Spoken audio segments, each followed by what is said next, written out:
தூத்துக்குடி மாவட்டம் மாப்பிள்ளை ஊரணி ஊராட்சிக்குட்பட்ட சிலுவைப்பட்டி பகுதியில் புதிதாக கட்டப்பட்ட 56 இலங்கை தமிழர் மறுவாழ்வு இல்லத்தை பாராளுமன்ற திமுக குழு தலைவர் கனிமொழி கருணாநிதி எம்பி, அமைச்சர் நாசர் ஆகியோர் திறந்து வைத்து பயனாளிகளிடம் வழங்கினார்கள். இந்த நிகழ்ச்சியில் மாநகராட்சி மேயர் ஜெகன் பெரியசாமி, மாவட்ட ஆட்சியர் இளம் பகவத் உள்ளிட்டோர் பங்கேற்பு.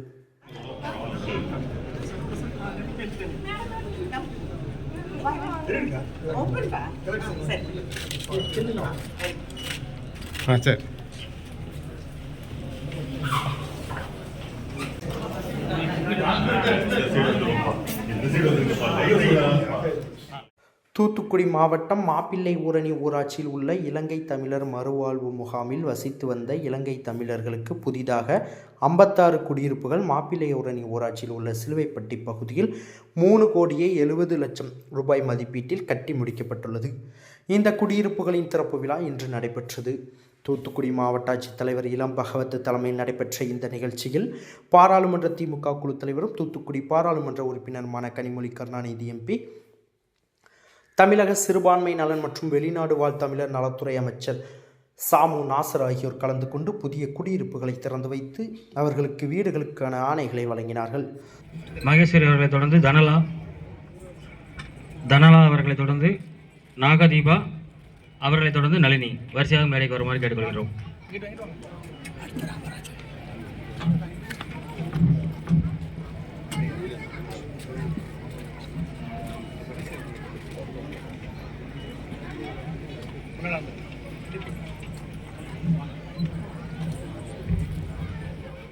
இதனைத் தொடர்ந்து பேசிய கனிமொழி கருணாநிதி எம்பி, புலம்பெயர்ந்த தமிழர்களின் மனது புண்படக்கூடாது என்ற வகையில் இலங்கை தமிழர் மறுவாழ்வு முகாம் என பெயர் சூட்டியவர் தமிழக முதல்வர் மு.க.ஸ்டாலின்.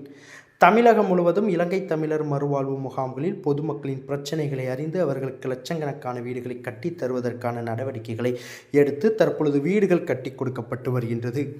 இதற்கு தமிழக முதல்வர் மு.க.ஸ்டாலினுக்கு இலங்கை தமிழர் மறுவாழ்வு முகாம் உள்ள பொதுமக்கள் சார்பாகவும் என் சார்பாகவும் நன்றிகளை தெரிவித்துக் கொள்கின்றேன். முகாம்களில் வாழக்கூடியவர்களுக்கு முத்தமிழ் அறிஞர் கலைஞர் கல்வி கற்றுக்கொள்வதற்கான வசதிகளையும் செய்து கொடுத்தார். ஆனால் அவர்களுக்கான வேலை வாய்ப்பு என்பது இல்லாத ஒரு நிலைதான் இருந்து வந்தது. அதையும் தற்போதைய தமிழக முதலமைச்சர் மு.க.ஸ்டாலின் இலங்கை தமிழர் முகாம்களில் உள்ள படித்த இளைஞர்கள், பெண்கள் வேலை வாய்ப்பு பெறும் வகையில் திறன் மேம்பாட்டு பயிற்சி என்பது அளிக்கப்பட்டு தற்பொழுது வேலை வாய்ப்பு பெறுவதற்கு வழிவகைகளை தமிழக முதல்வர் மு.க.ஸ்டாலின் செய்துள்ளார்.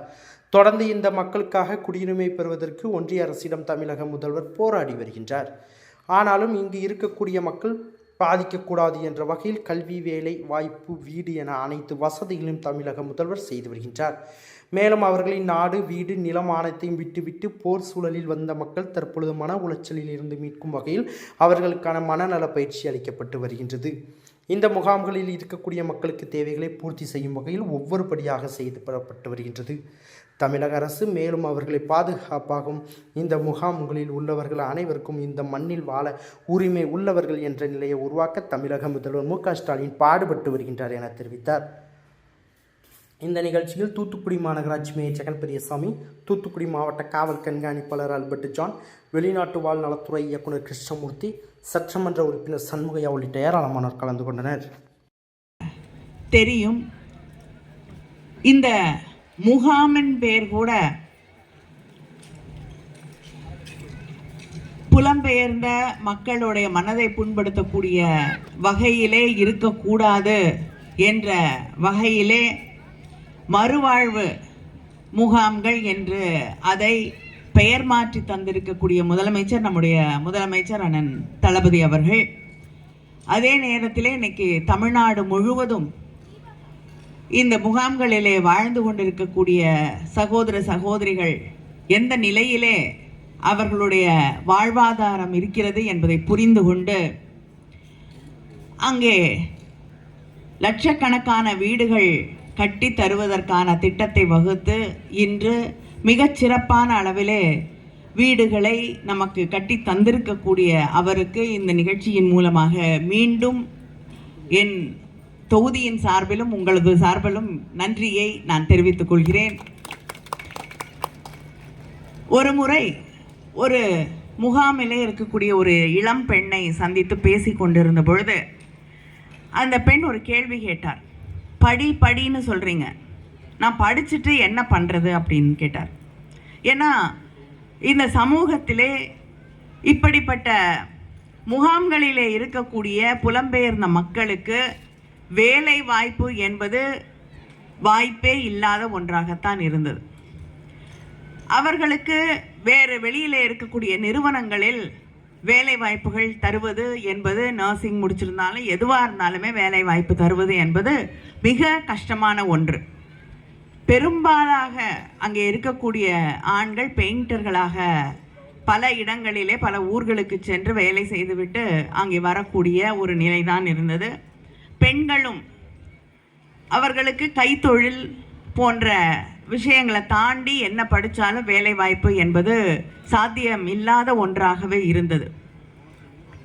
அதையெல்லாம் ஒரு முடிவுக்கு கொண்டு வர முற்றுப்புள்ளி அமைத்திடதான் தான் இங்கே இந்த ஸ்கில் டெவலப்மெண்ட் என்ற ஒன்றை உருவாக்கி, உங்களுக்கும் படித்தால் உங்களுக்கும் வேலை வாய்ப்புகளை உருவாக்கி தரக்கூடிய ஆட்சியாக திராவிட முன்னேற்ற கழக ஆட்சி இருந்திருக்கிறது என்பதை உங்களுக்கு உறுதுணையாக நின்று செயல்படுத்தி காட்டி இருக்கக்கூடிய ஆட்சி திராவிட முன்னேற்ற கழக ஆட்சி. தமிழ்நாட்டு முதலமைச்சர் அவர்கள் தொடர்ந்து இந்த மக்களின் குடியுரிமைக்காக ஒன்றிய அரசாங்கத்தோடு தொடர்ந்து நாம் பேச்சுவார்த்தை நடத்தி போராடி கொண்டிருக்கிறோம்.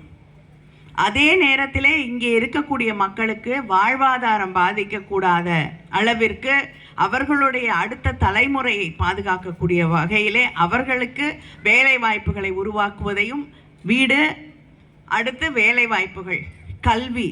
ஏன்னா தலைவர் கலைஞர் அவர்கள் ஆட்சி காலத்திலே மருத்துவ கல்லூரிக்கு கூட போய் படிக்கக்கூடிய வாய்ப்புகளை உருவாக்கி தந்தது தான் திராவிட முன்னேற்ற கழக ஆட்சி, தலைவர் கலைஞர் அவர்களுடைய ஆட்சி. இன்று இந்த நீட் போன்ற பல தேர்வுகளால் அந்த வாய்ப்புகள் பறிக்கப்பட்டிருக்கக்கூடிய இந்த காலகட்டத்திலே வேலையை நான் உறுதி செய்து தருகிறேன் என்று அந்த திட்டத்தை உருவாக்கி நமக்காக முதலமைச்சர் அவர்கள் அளித்திருக்கிறார்கள். அதே நேரத்தில் புலம்பெயர்ந்த மக்கள் தன்னுடைய நாடு, தன்னுடைய சொந்தம், சுற்றத்தார் எல்லாவற்றையும் ஒரு போர் காலகட்டத்திலே நான் எதையெல்லாம் என்னுடையது, என்னுடைய மண், என்னுடைய மரம், என்னுடைய வீடு என்று நினைத்து கொண்டிருந்தேனோ எல்லாவற்றையும் விட்டுவிட்டு இன்னொரு இடத்திலே புலம்பெயர்ந்து அங்கே வாழ வேண்டிய நிலையிலே இருக்கும் பொழுது ஒரு மரத்தை வேரோடு பிடுங்கி இன்னொரு இடத்துல வைக்கக்கூடிய அந்த நிலையிலே இவர்கள் இங்கே கொண்டு வந்து வைக்கப்பட்டிருக்கக்கூடிய இந்த சூழலிலே அவர்கள் மன உளைச்சலை புரிந்து கொண்டு இன்னைக்கு அவர்களது மனநலனுக்காக ஒரு முகாமை அமைத்து அவர்களுக்குன்னு ஒரு தொலைபேசி எண்ணை வழங்கி, உங்களுக்கு அந்த மன உளைச்சல் இருக்கக்கூடிய நேரத்திலே நாங்கள் இருக்கிறோம் என்று முன்வரக்கூடிய ஒரு திட்டத்தை, மென்டல் ஹெல்த் பாலிசியை இன்னைக்கு இங்கே அதற்கான தரவுகளை வெளியிட்டு இருக்கக்கூடிய துறைக்கும் அமைச்சருக்கும் இங்கே இருக்கக்கூடிய ஹெல்த் டிபார்ட்மெண்ட்டுக்கும் என்னுடைய நன்றியை, பாராட்டுக்களை நான் தெரிவித்துக் கொள்கிறேன். இது அதிகமாக பல பேர் சிந்தித்து கூட பார்க்காத ஒன்று. அங்கே இருக்கக்கூடிய மென்டல் ஹெல்த் இஷ்யூஸ், நம்ம பொதுவாகவே மென்டல் ஹெல்த் இஷ்யூஸ்க்கு அதிகமாக முக்கியத்துவம் தருவதில்லை.